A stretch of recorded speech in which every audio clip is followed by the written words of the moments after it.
ইলিয়াস, আরেকটা ব্যাপার হলো যে কালকে ঢাকা বিশ্ববিদ্যালয়ে আমরা দেখলাম যে ছাত্র শিবির তারা যুদ্ধাপরাধীর বিচারে যাদের শেখ হাসিনা বিচার করেছেন, ফাঁসি দিয়েছেন, নিজামী থেকে সালাউদ্দিন কাদের চৌধুরী, তাদের সবার ছবি লাগিয়েছিল এবং সেখানে বাম ঘরনা আহ রাজনৈতিক দলগুলো প্রতিবাদ করেছে কিছু। আবার দেখলাম যে ছাত্র দল সেখানে একটা বিবৃতি পাঠিয়েছে, স্টেটমেন্ট পাঠিয়েছে এটার বিরোধিতা করে। এবং সেখানে দুটো বিষয় ঘটেছে। সালাউদ্দিন কাদের চৌধুরীর ছবি ব্যবহার করায় অসন্তুষ্টি জানিয়েছে ছাত্রদল। আবার কিছুক্ষণ আগে দেখলাম খবরে সালাউদ্দিন কাদের চৌধুরীর ছেলে শিবিরকে ধন্যবাদ জানিয়েছে তার ছবি সেখানে ব্যবহার করার জন্য। এটা ফরহাদ গণমাধ্যমে স্টেটমেন্ট দিয়েছে। সবচেয়ে ইন্টারেস্টিং ব্যাপার হলো যে কালকে যারা দাবি তুলে একটা মফ তৈরি করে সেই ছবিগুলো সরিয়ে দিয়েছে, ফ্যাসিস্ট হাসিনার এই প্রহসনের বিচারে যাদের ফাঁসি হয়েছে তাদের ছবি সরানোর পর আজকে শিবির একটা স্মার্ট মুভ করেছে। তারা সেই জায়গাগুলোতে নতুন কিছু ছবি বসিয়েছে। সেখানে বেগম খালেদা জিয়া তিনি যে বক্তব্য দিয়েছিলেন যে নিজামী, কাদের মোল্লা, কামরুজ্জামান এরা রাজাকার নয়, এদেরকে রাজনৈতিক কারণে শাস্তি দেওয়া হচ্ছে, সেই বক্তব্য, সুখরঞ্জন বালির বক্তব্য এবং যাদেরকে জোর করে মিথ্যা সাক্ষী দেওয়ার চেষ্টা করেছে স্কাইপি কেলেঙ্কারি সহ সব বিষয়গুলো তুলে এনেছে। এটাকে কিভাবে দেখবেন আপনি?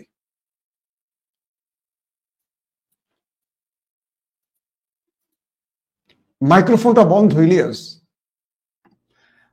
আপনি যে বামেদের কথা বললেন, বামেদের সবার আগে যেটা করা উচিত, তাদের ওই বিভিন্ন ইউনিয়ন পরিষদ আছে না, ওইসব ইউনিয়ন পরিষদের মেম্বার নির্বাচন করে আইসা, ধরেন আমি আর যদি বলি যে প্রিন্স আছে একজন, ওই যে সিপিপি টিপিপির যেসব সেলিম টেলিম যেগুলি আছে, ইনু, এগুলিরে কোনো দলের ভেতরে ঢুইকা আসন না নিয়ে মেম্বার নির্বাচন করতে দিবেন এবং ওই আসনে মেম্বার নির্বাচনে তার প্রতিদ্বন্দ্বী হিসাবে হিরো আলমকে বসায় দিবেন। ও যদি পাশ করে আসতে পারে, জীবনে কোনোদিন পলিটিক্যাল বিষয় নিয়ে কথাবার্তা বলবো না। সো বামেদের হিসাব বাদ দেন, যেটা গুরুত্বপূর্ণ সেটা হচ্ছে ছাত্রদল কেন এটা করলো। আপনি যেটা বললেন যে এটা আমিও দেখেছি যে আপনার হুমায়ুন কাদের চৌধুরী তিনি এটার পক্ষে করেছেন, তার বাবার এখন ছাত্রদল কেন করেছে সেটার বিষয় যদি আমি ছাত্রদলের কাছে যদি আপনি জবাব চান, বা আমি তো আর ছাত্রদলের কেউ না, আপনার যে প্রশ্ন সেই প্রশ্নটা আমারও ছাত্রদলের কাছে। ছাত্রদল কি মেনে নিয়েছে যে বেগম খালেদা জিয়া এতিমের টাকা আত্মসাৎ করেছেন? ছাত্রদল কি মানে যে তারেক রহমান বিদ্যুৎ খাতের যেটা এই প্রথম আলো সহ এই বাম এই আওয়ামী লীগ গত 15 বছরে যে বিচার করেছে, খাম্বা টাম্বা নিয়ে কথাবার্তা বলেছে, এটা কি ছাত্রদল মেনে নিয়েছেন? ছাত্রদলের যেসব নেতারা এতদিন পর্যন্ত জেলখানায় ছিল, 5 তারিখের পরে যাদেরকে বের করা হয়েছে, তার মানে সেগুলো অপরাধী। যদি অপরাধী হয়ে থাকে তাহলে আমরা মেনে নিব। আর যদি মনে করে যে না, খালেদা জিয়া এতিমের টাকা মারে নাই, তারেক রহমান খাম্বা করে নাই, তারপরে বিএনপির লোকজন চুরি করে নাই, এটা যদি মানে, তাহলে জামাত ইসলামেরটাও মানতে হবে। জামাত ইসলামের মতিউর রহমান নিজামী কার কার মাকে ধর্ষণ করেছেন, কার কার মাকে পাকিস্তান ক্যাম্পে নিয়ে দিয়ে এসেছেন, কার কার মার পেটে পাকিস্তানের প্রোডাক্ট দিয়ে গিয়েছেন, এটা আমার মনে হয় এখন পরিষ্কার হওয়া দরকার। এটা লজ্জার বিষয় না ভাই। মতিউর রহমান নিজামীর আমি মনে করি মরণোত্তর বিচার হওয়া দরকার। ওর ছেলে মেয়েদেরও ফাঁসি হওয়া দরকার, যে কার কার মারে নিয়ে তারপরে পাকিস্তান ক্যাম্পে দিয়ে আসলো মতিউর রহমান নিজামী। এই পোলাপানগুলোদের আমাদের এখানে দেওয়া দরকার এবং ওদেরকে আমরা জুলাই যোদ্ধা হিসাবে, এই যে জুলাই যোদ্ধাদের আলাদা বিভিন্ন ভাতা টাতার ব্যবস্থা, এই ভাতার মধ্যে এদেরকেও ঢুকাইতে হবে। শুধু আওয়ামী লীগের লোকজন খাবে কেন ভাতা? মুক্তিযুদ্ধের ভাতা যাদের মাদেরকে নিজামী, সাইদি, দেলোয়ার হোসেন, তারপরে কি বলে আরে আব্দুল কাদের মোল্লা, এই যারা যারা পাকিস্তান ক্যাম্পে যাদেরকে নিয়ে দিয়ে এসে বাচ্চা পয়দা করেছে, সেই বাচ্চাগুলোকে আমরা দেখতে চাই। এদের প্রতি আমাদের রাষ্ট্রের সর্বোচ্চ সহমর্মিতা, সহযোগিতা এগুলো থাকবে।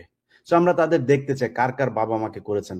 আর যদি মনে করেন যে মতিউর রহমান নিজামীর বিরুদ্ধে যে বিচারটা হয়েছে, দেলোয়ার হোসেন সাইদির বিরুদ্ধে যে বিচার হয়েছে, কাদের মোল্লার বিরুদ্ধে, তারপরে সাকা চৌধুরী, আলী হাসান মোহাম্মদ মুজাহিদ, মীর কাসিম আলী, কামরুজ্জামান, এদের বিচারটা যদি মিথ্যা হয়ে থাকে, তাহলে এই দায় মুক্তি দেওয়ার ক্ষেত্রে শিবিরের সাথে ছাত্রদল বিএনপিকেও থাকতে হবে। মনে করেন যদি আপনি আবার সেই দলকে বিভাজনের দিকে নিয়ে যান, সেই 71-এর ইদানিং কিছু কথাবার্তা শুনলে ঢাকা শহরের সবচাইতে বড় এক চাঁদাবাজ আছে, সেই চাঁদাবাজ আপনার সেদিন এক মিছিল করলো। ওর চাঁদাবাজের আমার কাছে আছে, কিছুদিন আগে সামি ভাই তার কিছু জিনিস দিয়েছিলেন, প্রচার করেছিলেন, না আমার, আমি বললাম না। তো এই চাঁদাবাজ সেদিন মিছিল করছে, তুমি কে আমি কে বাঙালি বাঙালি। এই মিছিল তো কলকাতার মিছিল, এই মিছিল শেখ মুজিবের মিছিল, আওয়ামী লীগের মিছিল। এই গত 15 বছরে এই মিছিল করে আমাদেরকে বিভাজন করেছে, শাহবাগের মিছিল এটা, তারা সেটা করেছে। সো এই জায়গা থেকে যদি তারা পরিষ্কার না হয়, তাহলে আমাদের নিজেদেরকেও সিদ্ধান্ত নেওয়ার জন্য আবার ফের নতুন করে চিন্তা করতে হবে যে আমরা আসলে কি করব।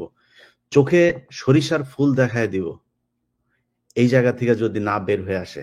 আমরা অনেক কিছু দেখছি, কিছুই বলছি না এখন পর্যন্ত। শুধুমাত্র পিনাকি দাদা মোটামুটি, তাও আমার মনে হয় পিনাকি দাদা 2% বের করছেন, কথা বলছেন। পিনাকি দাদার কাছে যা আসে সেগুলো আমার মনে হয় না উনি পুরাটা দেখান। আর আমরা সহ যদি লাগি না, তাইলে মোটামুটি চাঁদাবাজ সারা দেশে একটা রাজনৈতিক দলের আর কিছুই থাকবে না। সো সাবধান হয়ে কথা বলতে হবে। আমরা এই গত 15 বছর এইসব দুর্নীতি এগুলির জন্য আমাদের আওয়ামী লীগের প্রতি ক্ষোভ ছিল না। এই দেশে আওয়ামী লীগ মুক্তিযুদ্ধের 2 ভাগে বিভাজন করে ইসলাম ধর্মকে তারা আলাদা করেছে। সেই আলাদা করার পরে এই দেশের মানুষের উপরে সারা পৃথিবীর ওয়েস্টার্ন যত কান্ট্রি আছে সবগুলো কান্ট্রি আমাদের দেশের এই মুসলমানদের উপরে নির্যাতন করেছে গত 15 বছর। এটার শুরুটা সেই 71 দিয়ে শুরু হয়েছে। সেই 71-এর দাড়ি টুপিওয়ালা লোকজনকে বানানো হয়েছে রাজাকার। এই যে একটা প্রতিচ্ছবি আমাদের সামনে তুলে ধরা হয়েছে, এই জায়গা থেকে বের হইতে হবে। আচ্ছা, শেখ হাসিনা তার ক্ষমতার আমলে একটা যুদ্ধাপরাধী বা রাজাকারদের তালিকা করেছিল, এটা তুমি জানো নিঃসন্দেহে।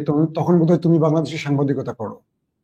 10,789 জনের একটা তালিকা প্রকাশ করা হয়েছে এবং সেই তালিকাটা তার পরের দিনই তারা সেটা আবার উইথড্র করেছে।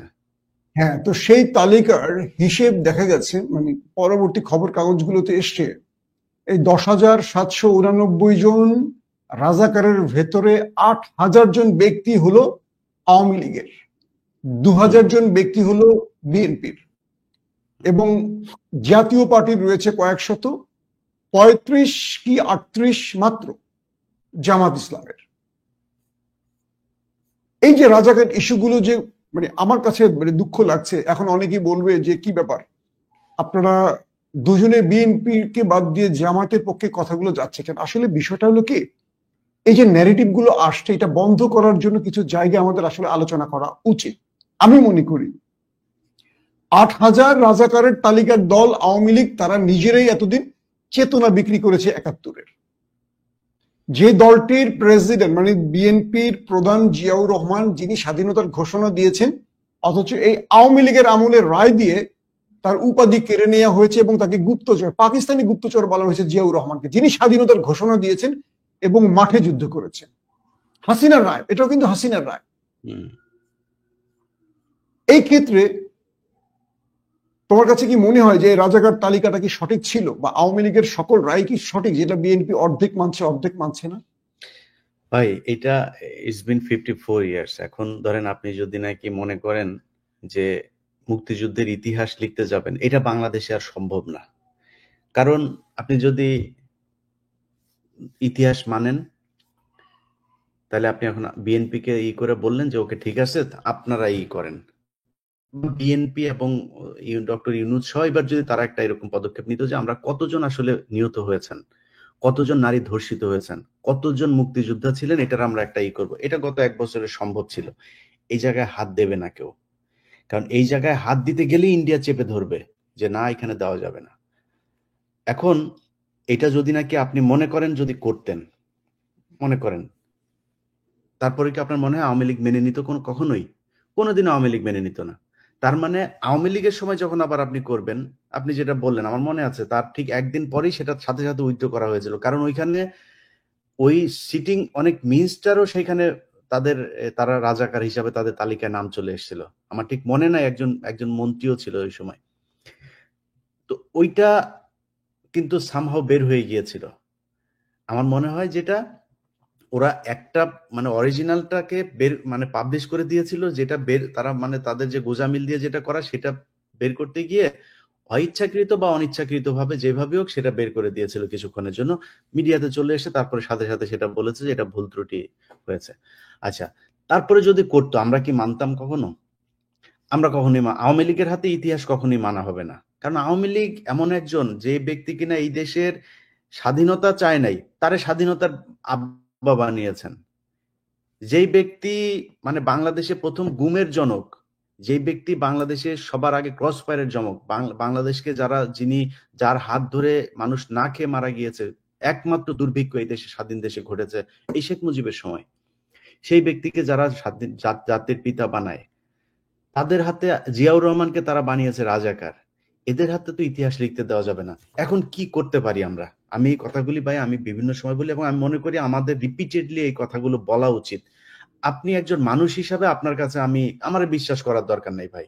আপনি এই মুহূর্তে যিনি এই ভিডিওটা দেখছেন, আওয়ামী লীগের অনেক মানুষজন হয়তো এই ভিডিও দেখছেন। আমি আওয়ামী লীগের লোকজনের কাছে একটা প্রশ্ন করি, বা আমাদের বিএনপির লোকজন, জামাতের লোকজন, আমাদের এনসিপির লোকজন, এইসব লোকজনের ভেতরে অনেকে আছেন যারা মুক্তিযুদ্ধ নিয়ে যাদের একটা আবেগ আছে। আমি পোস্ট করলে হয়তো অনেকের মনে কষ্ট হয় যে ইলিয়াস ভাই এইভাবে কথাটা বললো। ভাই আপনার কাছে কোশ্চেন করলাম, আপনি একজন মানুষ বেঁচে আছেন এই মুহূর্তে। 54 বছর আগে এই দেশে অনেক মানুষ ছিল যাদের বয়স 20 বছর, তাদের এখন বয়স হচ্ছে 75 বছর। 75 বছর মানুষ অনেকেই আছেন এখনো সুস্থ আছেন, কথা বলতে পারেন, মনে আছে। কিংবা ধরেন 70 বছর, 65 বছর, তাদেরও অনেক কিছু মনে আছে। এইটা তো অন্তত মনে আছে যে আমার গ্রামে কতজন মানুষ রাজাকার ছিল, কতজন মানুষ মুক্তিযোদ্ধা ছিল, আমার গ্রামের কোন জায়গায় পাকিস্তানের সাথে যুদ্ধ হয়েছে।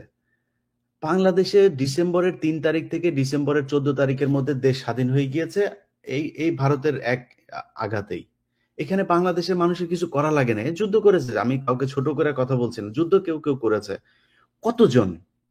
আপনি আপনার গ্রামে, যিনি এখন ভিডিও দেখছেন, আপনি আপনার গ্রামে একটু চোখ বন্ধ করে দেখেন তো যে কয়জন মানুষ ভিডিওটা আপনার গ্রামে মুক্তিযোদ্ধা আছে। মুক্তিযোদ্ধা হয়তো 2-4 জন খুঁজে পাবেন। রাজাকার ছিল, আবার জামাত ইসলামও করতো, কিংবা এখন জামাত ইসলাম করে, খুঁজে দেখেন তো। আপনি জবাব দেন। আপনি যে কোশ্চেন, ইতিহাসের যে কোশ্চেন আপনার মাথায় ঘুরপাক খাচ্ছে, সেটার জবাব আপনার কাছে আছে। আপনি, আপনার বাবা মা, আপনার আত্মীয় স্বজন, বোন বিয়ে দিয়েছেন, ফুপু ফুপা, মামা খালা, এদের আত্মীয় স্বজন বিয়ে দিয়েছেন, বিভিন্ন জায়গায় চাকরি করেছেন, পড়াশোনা করেছেন, সবাইরে ফোন করে জিজ্ঞেস করেন যে তোমার গ্রামে, তোমার পরিবারের কাউকে কি পাকিস্তানের মিলিটারিরা ঘর থেকে কোনো মুসলমান মহিলাকে টেনে নিয়ে তুলে গিয়েছে এবং নিয়ে ধর্ষণ করেছে, এরকম আছে? যদি একজন পান, সত্যবাদী যদি হয়ে থাকেন, একজন যদি পান, জীবনে কোনোদিন ইন্ডিয়ার বিরুদ্ধে কথা বলবো না। ভাই ইতিহাস আপনার চোখের সামনে। এটা তো আপনাদের কোরআন শরীফ কবে নাজিল হয়েছিল, আপনাদের মেরাজ নিয়া, তারপরে রাসূল সাল্লাল্লাহু আলাইহি সাল্লাম কোথায় ওনার উপর নবুয়ত নাজিল হয়েছিল, জিব্রাইল আসলেই আসতো কিনা, আপনার এই কোশ্চেন করা হয় নাই তো। আপনার এই যেই মুহূর্তে আমরা কথা বলছি, এটা সমসাময়িক ঘটনা, আপনি খুঁজে বার করেন। এটা করা হবে না, কারণ হচ্ছে এইটা যদি বের হয়ে যায় তাহলে এই যে চেতনার ব্যবসা, এটা বন্ধ হয়ে যাবে। এখন বিএনপি কেন এই চেতনার ব্যবসা শুরু করেছে? কারণ বিএনপির যেই চেতনা এই আওয়ামী লীগ ব্যবসা করতো, তারা সেটা শিখেছে। কারণ আওয়ামী লীগের লোকজনের টাকা পয়সা টয়সা যা আছে সব এখন তাদের পকেটে। তারা যা শিখাচ্ছে সেটা বলতে হবে তাদেরকে। ভাই একজন নারী, আল্লাহ জানে কি